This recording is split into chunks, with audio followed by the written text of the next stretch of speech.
Assalamualaikum warahmatullahi wabarakatuh. Kami dari kelompok 1 di sini akan mempresentasikan hasil diskusi kelompok kami yang bertemakan teori sastra dan hipotesis. Sebelum kami memulai hasil dari diskusi kami, saya akan memperkenalkan anggota dari kelompok 1. Yang pertama ada Dini Dwiyani dengan NPM 2010104009. Yang kedua adalah Fadilah Agustina dengan NPM 2010104010. Yang ketiga ada Rafli Akmal Maulana dengan NPM 2010104012. Keempat ada Reza Nur Hidayah dengan NPM 2010104013. Dan terakhir ada Tika Dwi Prasasti dengan NPM 2010104014. Definisi yang pertama, teori adalah jaringan hipotesis atau gagasan yang mencakup semua yang di bawah satu atau lebih hipotesis.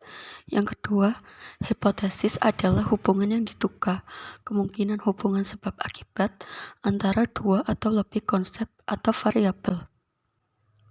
Yang ketiga, konsep adalah ide-ide abstrak, tidak langsung dapat diamati atau diukur. Yang pertama-tama harus dioperasionalkan dalam beberapa cara untuk memberikan indikator yang terukur. Yang keempat, konstruk adalah ukuran tidak langsung dari konsep yang biasanya dihasilkan dalam bentuk pertanyaan multi-item. Yang kelima, variabel adalah item yang dapat diamati, yang dapat mengasumsikan nilai yang berbeda.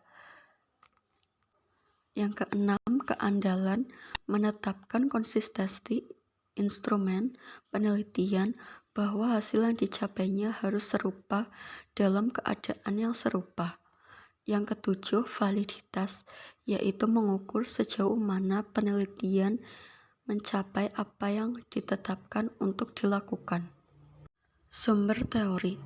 Pada awalnya, sumber sebagian besar teori dalam penelitian akuntansi tidak berasal dari literatur akuntansi, tetapi dari literatur ekonomi dan keuangan, serta perilaku dan sosiologi.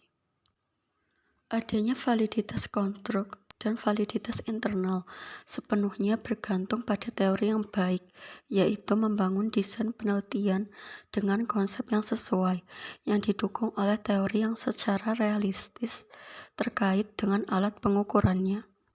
Hal inilah yang menjadi alasan beralih ke sumber-sumber teori yang tersedia bagi para peneliti akuntansi dan untuk melihatnya secara lebih rinci.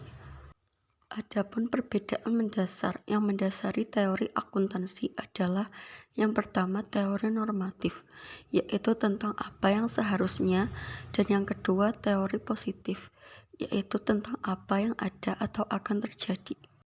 Selanjutnya masih dalam sumber teori, pada gambar 3.1 terdapat bagian yang menjelaskan cara mencari validitas konstruk. Adapun caranya dimulai dengan teori. Kita harus menentukan teori yang akan digunakan sebagai dasar penelitian.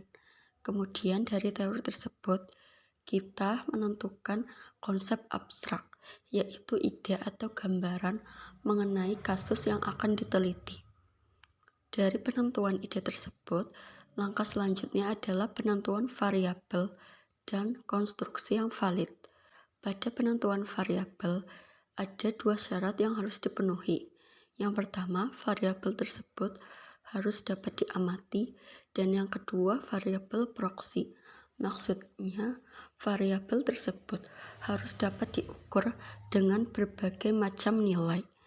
Kemudian untuk konstruksi yang valid, hasilnya harus dapat diandalkan. Yang selanjutnya yaitu mencari literatur. Pencarian yang dilakukan untuk ide penelitian akan membawa kami ke literatur motivasi utama di daerah tersebut. Pencarian kata kunci dalam database yang relevan akan menghasilkan banyak abstrak yang tampaknya relevan dan sejumlah kecil makalah penting. Kita juga perlu untuk menelusuri lebih jauh dari makalah-makalah ini dan makalah lainnya dengan memperhatikan daftar referensi mereka dan referensi lainnya. Masih belum ada cara yang mudah untuk melakukan ini karena database online sering berhenti sekitar tahun 1988 yang membuat artikel jurnal hardcopy sangat penting, baik melalui kepemilikan serial perpustakaan atau melalui pinjaman antar perpustakaan. Hasil pencarian semacam itu akan menjadi banyak kertas yang seharusnya bisa mengungkapkan yang pertama, beberapa makalah kunci, yaitu literatur mana di daerah tersebut yang akan memotivasi penelitian lebih lanjut. Yang kedua, bukti dari apa yang kita ketahui, yaitu batas-batas pengetahuan kita saat ini. Dan sama pentingnya dengan apa yang belum kita ketahui, karena masih merupakan penelitian masa depan. Yang ketiga, indikasi kerangka teoristis yang kemungkinan akan memandu penelitian masa depan di bidang tersebut, dan implikasinya bagi penelitian kami sendiri. Yang keempat, pencarian selanjutnya dari tesis yang baru saja diselesaikan, presentasi konferensi dan kertas kerja yang akan mengungkapkan baik jalan penelitian yang saat ini sedang dieksplorasi, dan yang penting, kesenjangan yang masih terlihat. Yang kelima, teori-teori yang akan menunjukkan hubungan yang dapat kita pertanggungjawabkan. Yang selanjutnya, literatur empiris akan mengukur asosiasi untuk mengidentifikasi variabel-variabel yang mungkin berpengaruh, yang karenanya merupakan kandidat utama untuk muncul dalam model konseptual awal. Memodelkan hubungan. Bisa kita lihat pada gambar 3.2. Pada gambar tersebut, terdapat hubungan antara tingkat pengungkapan sukarela atau voluntary disclosure oleh perusahaan dengan jumlah analisis investasi yang mengikuti atau investment analysis following dari perusahaan tersebut. Hubungan ini didukung oleh penjelasan bahwa perusahaan akan menandakan praktik inovasi dan adopsi awal mereka dengan memilih untuk mengungkapkan informasi tambahan secara sukarela, atau perusahaan akan tunduk pada permintaan lebih banyak informasi dari para analis dan menanggapi keuntungan bersama para analis dan perusahaan. Contohnya gambar 3.3 bisa kita ketahui terdapat 3 variabel, yaitu variabel independen, intervening variabel, dan yang terakhir dependent variabel. Dalam gambar tersebut, intervening variabel menjadi sebuah jembatan antara variabel independen dan dependen. Variabel intervening berfungsi untuk agar supaya variabel independen secara tidak langsung merubah atau menimbulkan variabel dependen. Untuk selanjutnya gambar 3.7, dalam gambar tersebut terdapat variabel luar atau extraneous variable, yang mana variabel ini membantu variabel independen dan dependen. Variabel luar atau extraneous variable merupakan variabel yang jumlahnya hampir tidak terbatas dan dapat mempengaruhi hubungan tertentu. Biasanya variabel ini ditambahkan oleh seorang peneliti untuk membantu analisis dua faktor variabel lainnya, yakni independent variable dan dependent variable. Contohnya dalam hal ini, yakni hubungan jumlah nelayan dengan jumlah ikan yang ditangkap. Keberadaan hubungan tersebut bisa diuji terhadap variabel extraneous atau variabel luar biasa, contohnya seperti iklim. Mengembangkan hipotesis. Hipotesis harus dapat diuji. Untuk tujuan ini, skala pengukuran rasio atau multiplikatif dan interval atau kontinu lebih disukai karena memungkinkan lebih banyak alternatif analitik, tetapi ordinal, yaitu yang melibatkan peringkat dan nominal khususnya dikotomi ya atau tidak. Skala umum dalam literatur akuntansi dan ada juga metode untuk analisisnya.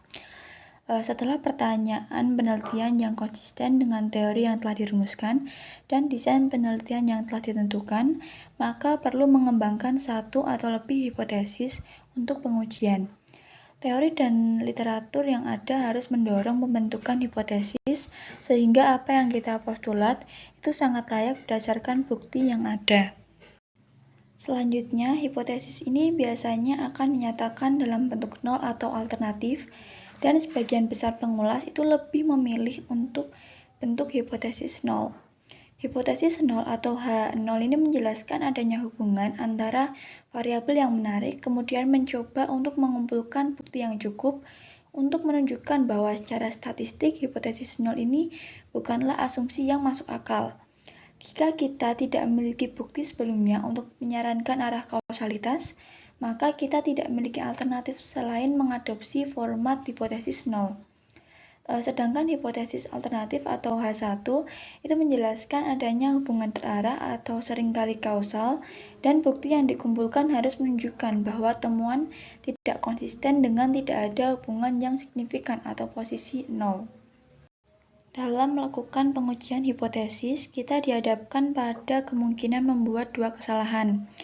Kesalahan tipe 1 yaitu penolakan hipotesis nol yang benar, dan kesalahan tipe 2 yaitu penerimaan hipotesis nol yang salah. Dalam skenario hukum, penghukuman orang yang tidak bersalah akan merupakan kesalahan tipe 1, sementara membebaskan orang yang salah itu akan memberikan kesalahan tipe 2.